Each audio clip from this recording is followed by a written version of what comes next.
Hello friends, myself Parth. Welcome to my channel Earth by Parth.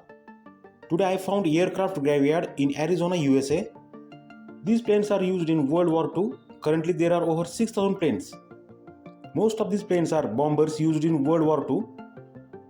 Once in a month, this airplane graveyard is open for public. The tour is limited to 3 hours due to hot weather conditions.